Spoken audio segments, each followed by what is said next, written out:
नमस्कार मित्रांनो, मी गिरीश भोसले. मित्रांनो, आज आपण या व्हिडिओमध्ये घर बसल्या ऑनलाईन पद्धतीने ई श्रम कार्ड हे कसं काढायचं याच बाबत आपण संपूर्ण माहिती या व्हिडिओमध्ये स्टेप बाय स्टेप पाहणार आहोत.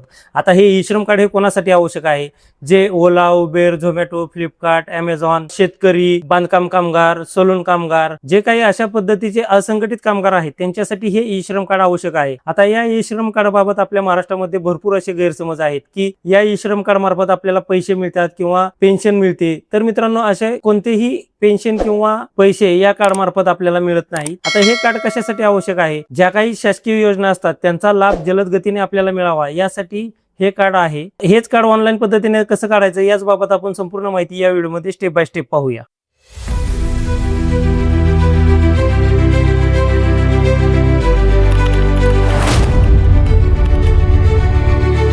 आता ई श्रम कार्ड काढण्यासाठी सर्वात प्रथम आपल्याला या वेबसाईटवरती यायचं आहे. या वेबसाईटची लिंक मी डिस्क्रिप्शन बॉक्समध्ये पण दिलेली आहे. या वेबसाईटवरती आल्यानंतर इथे पहा, राईट साईडला आपल्याला दोन ऑप्शन पाहायला मिळत आहेत. पहिलं आहे one stop solution register on E श्रम. आता हे पहिलं प्लॅटफॉर्म कोणासाठी आहे? जे असंघटित कामगार आहेत त्यांच्यासाठी हे पहिलं प्लॅटफॉर्म आहे. आणि दुसरं प्लॅटफॉर्म आहे platform worker register on E श्रम. आता हे कोणासाठी आहे? जे ओला, उबेर, झोमॅटो, अमेझॉन, फ्लिपकार्ट अशा प्लॅटफॉर्मवरती जे काम करतात त्यांच्यासाठी हे दुसरं ऑप्शन आहे. आता या ठिकाणी आपल्याला रेग्युलर कामगार याच्यामध्ये रजिस्ट्रेशन करण्यासाठी आपल्याला पहिलं ऑप्शन सिलेक्ट करायचं आहे. आता या ठिकाणी आल्यानंतर तुमच्या आधार कार्डला जो मोबाईल नंबर लिंक असेल तो तुम्हाला या ठिकाणी टाकून घ्यायचा आहे. या बॉक्समध्ये जसा कॅप्चा आहे सेम कॅप्चा आपल्याला पुढे बॉक्समध्ये आहे असा भरून घ्यायचा आहे. आणि या ठिकाणी आपल्याला EPFO आणि ESIC या दोन्ही ऑप्शनला आपल्याला नो सिलेक्ट करून घ्यायचा आहे. आणि या ठिकाणी सेंड OTP याच्यावरती आपल्याला क्लिक करायचा आहे. आता जो तुम्ही मोबाईल नंबर या ठिकाणी टाकला होता त्याच्यावरती एक 8 अंकी OTP येईल. तो OTP आपल्याला या बॉक्समध्ये आहे असा भरून घ्यायचा आहे. जसा कॅप्चा आहे सेम कॅप्चा आपल्याला पुढे या बॉक्समध्ये आहे असा भरून घ्यायचा आहे. आणि सबमिट याच्यावरती आपल्याला क्लिक करायचं आहे. आता सबमिट करून पुढे आल्यानंतर या ठिकाणी आपल्याला आधारची EKYC करून घ्यायची आहे. या ठिकाणी तुम्हाला तुमचा आधार नंबर टाकून घ्यायचा आहे. या ठिकाणी OTP याच्यावरती सिलेक्ट ठेवायचा आहे. आणि इथे या बॉक्समध्ये जसा कॅप्चा आहे सेम कॅप्चा आपल्याला पुढे आहे असा भरून घ्यायचा आहे. या ठिकाणी आय ॲग्री या बॉक्समध्ये आपल्याला टिक मार्क करून घ्यायचे आहे. आणि सबमिट याच्यावरती आपल्याला क्लिक करायचं आहे. सबमिट याच्यावरती क्लिक करून पुढे आल्यानंतर या ठिकाणी तुमच्या आधार कार्डला जो मोबाईल नंबर लिंक आहे त्याच्यावरती एक OTP येईल 6 अंकी. तो OTP आपल्याला या बॉक्समध्ये आहे असा भरून घ्यायचा आहे. आणि या बॉक्समध्ये जसा कॅप्चा आहे सेम कॅप्चा आपल्याला पुढे या बॉक्समध्ये आहे असा भरून घ्यायचा आहे. या ठिकाणी व्हॅलिडेट याच्यावरती क्लिक करायचं आहे पुढे. आता या ठिकाणी पुढे आल्यानंतर या ठिकाणी तुमचं वय या ठिकाणी पाहायला मिळेल. जेंडर तुमचं पाहायला मिळेल. मेल फिमेल जे काही असेल ते या ठिकाणी येईल. या ठिकाणी तुमचा आधारवरचा फोटो दिसणार नाही. तुमचा आधारवरचा फोटो पुढे दिसेल तुम्हाला. आता या ठिकाणी आपल्याला continue to enter other details याच्यावरती आपल्याला क्लिक करायचं आहे आणि पुढे यायचं आहे. आता पुढे आल्यानंतर आपल्याला या ठिकाणी आपली पर्सनल इन्फॉर्मेशन याच्यामध्ये आता तुम्हाला इथे रजिस्टर मोबाईल नंबर जो काही तुम्ही आता मोबाईल नंबर रजिस्टर केला होता तो मोबाईल नंबर तुम्हाला या ठिकाणी पाहायला मिळेल. या ठिकाणी इमर्जन्सी मोबाईल नंबर जर तुम्हाला तुमच्या कुटुंबातील कोणाचा नंबर अजून द्यायचा असेल या ठिकाणी इमर्जन्सीसाठी तर तुम्ही देऊ शकता. नसेल तर हे सोडून द्या, ऑप्शनल आहे. या ठिकाणी ईमेल ॲड्रेस हे पण तुम्हाला जर द्यायचं असेल तर तुम्ही देऊ शकता, नाहीतर सोडून द्या, हे पण ऑप्शनल आहे. या ठिकाणी तुम्हाला तुमचं मॅरिटल स्टेटस सिलेक्ट करून घ्यायचं आहे. मॅरिड आहात, अनमॅरिड आहात, विधवा आहात, डिवोर्स आहे, जे काय असेल ते तुम्हाला या ठिकाणी सिलेक्ट करून घ्यायचं आहे. आता या ठिकाणी तुम्हाला मदर नेम यामध्ये तुम्हाला जर तुमच्या आईचं नाव टाकायचं असेल तर तुम्ही टाकू शकता, नाहीतर हे पण ऑप्शनल आहे, सोडून द्या. या ठिकाणी फादर नेम, हजबंड नेम. आता या ठिकाणी आता जे तुम्हाला या कार्डवरती कोणाचं नाव लावायचं असेल ते तुम्हाला या ठिकाणी सिलेक्ट करून घ्यायचं आहे. यामध्ये तुम्हाला त्यांचं नाव, संपूर्ण नाव व्यवस्थित टाकून घ्यायचं आहे. या ठिकाणी तुम्हाला तुमची कॅटेगरी सिलेक्ट करायची आहे. SC, ST, OBC, जनरल जी तुमची कास्ट असेल ती तुम्हाला या ठिकाणी सिलेक्ट करून घ्यायची आहे. आणि जे NT मध्ये येतात त्यांनी OBC या ठिकाणी सिलेक्ट करायची आहे. आता या ठिकाणी आल्यानंतर ब्लड ग्रुप जर तुम्हाला माहित असेल तर तुम्ही देऊ शकता, नाहीतर हे ऑप्शनल आहे. डिफरेंटल अब्लेड या ठिकाणी नोच राहू द्या. आता ही माहिती भरून थोडंसं खाली यायचं आहे. आता या ठिकाणी आल्यानंतर इथे नॉमिनी डिटेल्स यामध्ये आता तुम्हाला वारसदार कोण लावायचं आहे त्यांची माहिती तुम्हाला या ठिकाणी टाकून घ्यायची आहे. ज्यांना तुम्हाला वारस लावायचं असेल त्यांचं नाव तुम्हाला या ठिकाणी संपूर्ण नाव व्यवस्थित टाकून घ्यायचं आहे. या ठिकाणी त्यांची जन्मतारीख तुम्हाला सिलेक्ट करून घ्यायची आहे. ज्यांना तुम्ही वारसदार लावत आहात त्यांची जन्मतारीख तुम्हाला या ठिकाणी सिलेक्ट करून घ्यायची आहे. या ठिकाणी त्यांचं जेंडर सिलेक्ट करून घ्यायचं आहे. मेल आहे, फिमेल आहे ते या ठिकाणी सिलेक्ट करून घ्या. रिलेशन विथ ॲप्लिकंट यांच्याशी तुमचं नातं काय आहे ते तुम्हाला या ठिकाणी सिलेक्ट करून घ्यायचं आहे.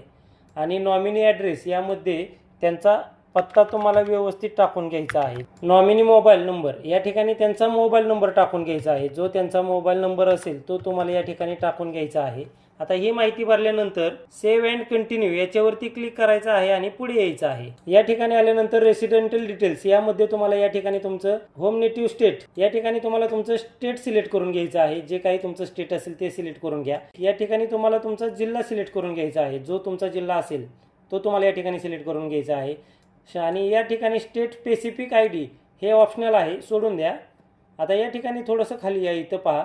आता या ठिकाणी तुम्हाला तुमचा करंट ॲड्रेस जो काही तुमचा करंट ॲड्रेस असेल तो तुम्हाला या बॉक्समध्ये आहे असं टाकून घ्यायचा आहे. जर तुम्ही शहरी भागात राहत असाल तर तुम्हाला अर्बन हे सिलेक्ट करायचं आहे आणि जर ग्रामीण भागात राहत असाल तर तुम्हाला रुरल हे ऑप्शन सिलेक्ट करून घ्यायचं आहे.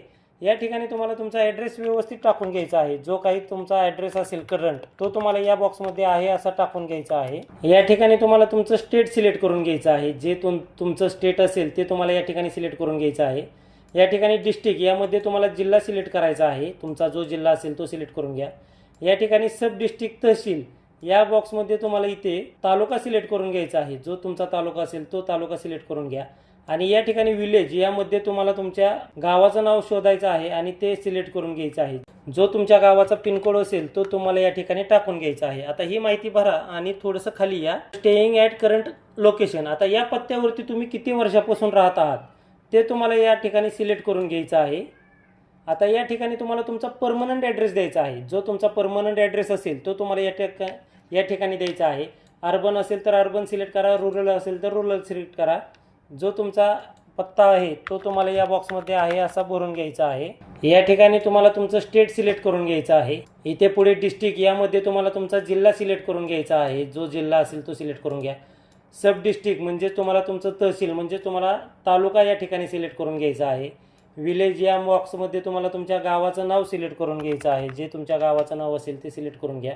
या ठिकाणी त्या गावाचा पिनकोड टाकून घ्यायचा आहे. आता ही संपूर्ण माहिती भरून घ्या आणि या ठिकाणी आपल्याला सेव्ह अँड कंटिन्यू याच्यावरती आपल्याला क्लिक करायचं आहे आणि पुढे यायचं आहे. पुढे आल्यानंतर तुम्हाला या ठिकाणी एज्युकेशन क्वालिफिकेशन द्यायचं आहे. जे तुमचं शिक्षण झालेलं असेल ते तुम्हाला या ठिकाणी सिलेक्ट करून घ्यायचं आहे. या बॉक्समध्ये व्यवस्थित संपूर्ण माहिती पहा आणि जे तुमचं शिक्षण असेल ते तुम्हाला या ठिकाणी सिलेक्ट करून घ्यायचं आहे. आता यामध्ये इथे तुम्हाला एज्युकेशन सर्टिफिकेट या ठिकाणी तुम्हाला कोणतेही सर्टिफिकेट अपलोड करण्याची गरज नाही. हे ऑप्शनल आहे, सोडून द्या. मंथली इन्कम स्लॅब यामध्ये तुम्ही महिना किती कमवता ते तुम्हाला या ठिकाणी सिलेक्ट करून घ्यायचं आहे. आणि या ठिकाणी इन्कम सर्टिफिकेट या ठिकाणी तुम्हाला कोणतेही सर्टिफिकेट अपलोड करण्याची गरज नाही. हे ऑप्शनल आहे. ही संपूर्ण माहिती भरून घ्या आणि सेव्ह अँड कंटिन्यू याच्यावरती क्लिक करून पुढे या. पुढे आल्यानंतर आपल्याला ऑक्युपेशन अँड स्किल डिटेल्स द्यायचे आहेत. जर तुम्ही उबेर, ओला, झोमॅटो अशा प्लॅटफॉर्मवरती जर तुम्ही काम करत असाल तर तुम्हाला या ठिकाणी येस हे ऑप्शन सिलेक्ट करायचं आहे आणि त्या प्लॅटफॉर्मची माहिती तुम्हाला द्यायची आहे. आणि जर करत नसाल तर तुम्हाला या ठिकाणी नो हे ऑप्शन सिलेक्ट करून घ्यायचं आहे. आता या ठिकाणी तुम्हाला प्रायमरी ऑक्युपेशन यामध्ये तुम्हाला तुम्ही जे काही काम करता ते तुम्हाला या ठिकाणी सिलेक्ट करून घ्यायचं आहे. NOC कोड आहेत. आता या ठिकाणी तुम्हाला हे कोड पाहून तुम्हाला तुमचं जे काही काम करत असाल ते तुम्हाला या ठिकाणी बघायचं आहे आणि या ठिकाणी तुम्हाला ते टाकून घ्यायचं आहे. आणि जर तुम्हाला समजा आता तुम्ही टेलर काम करत आहात तर तुम्हाला या ठिकाणी टेलर असं सिलेक्ट करून घ्यायचं आहे. किंवा तुम्ही जर ड्रायव्हर म्हणून काम करत असाल तर तुम्हाला या ठिकाणी ड्रायव्हर हे सिलेक्ट करून घ्यायचं आहे. शेतकरी असाल तर ते तुम्हाला या ठिकाणी असं शेतकरी फार्मर असं टाकायचं आहे आणि सिलेक्ट करून घ्यायचं आहे. जे काही तुम्ही काम करत असाल ते तुम्हाला या ठिकाणी सिलेक्ट करून घ्यायचं आहे.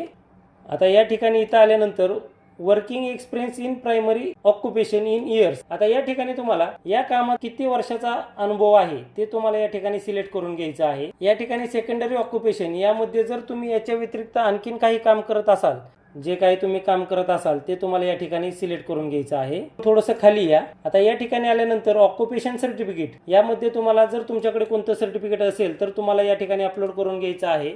जर नसेल हे सोडून द्या, हे ऑप्शनल आहे. आता या ठिकाणी आल्यानंतर हे तुम्ही स्किल कुठून शिकला आहात, तुम्ही याचं ट्रेनिंग घेतलं आहे का, हे तुमचं तुम्ही शिकला आहात ते तुम्हाला या ठिकाणी सिलेक्ट करून घ्यायचं आहे. आता या ठिकाणी सब स्किल यामध्ये तुम्हाला स्वतः शिकला असाल तर तुम्हाला सेल्फ लर्निंग याच्यावरती क्लिक करायचं आहे. किंवा जर तुम्ही ट्रेनिंग घेतलं असेल तर तुम्हाला या ठिकाणी ऑदर हे सिलेक्ट करून घेऊन त्याचं सर्टिफिकेट तुम्हाला या ठिकाणी अपलोड करायचं आहे. आता हे इंटरेस्टेड इन स्किल अपग्रेड हे ऑप्शनल आहे, हे सोडून द्या. आता या ठिकाणी सेव्ह अँड कंटिन्यू याच्यावरती आपल्याला क्लिक करायचं आहे आणि पुढे यायचं आहे. बँक सीडिंग विथ आधार हे तुम्हाला इथे येस दिसत असेल.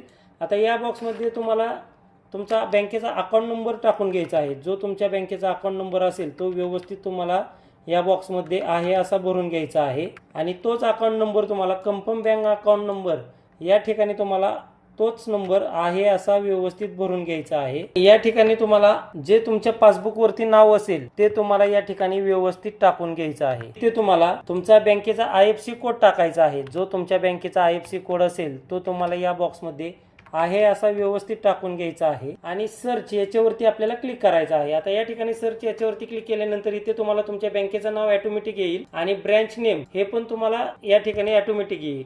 आता ही माहिती भरून घ्यायची आहे आणि सेव्ह अँड कंटिन्यू याच्यावरती क्लिक करून आपल्याला पुढे यायचं आहे. आता या ठिकाणी पुढे आल्यानंतर तुम्हाला जो काही आता तुम्ही फॉर्म भरलेला आहे, जी माहिती टाकलेली आहे ती संपूर्ण माहिती तुम्हाला या ठिकाणी पाहायला मिळणार आहे. याची तुम्हाला प्रिंट काढून घ्यायची असेल तर या ठिकाणी वरती इथं ऑप्शन आहे प्रिंट, याच्यावरती क्लिक करून तुम्ही प्रिंट काढून घेऊ शकता. आता ही संपूर्ण माहिती व्यवस्थित वाचून घ्यायची आहे, पाहायची आहे.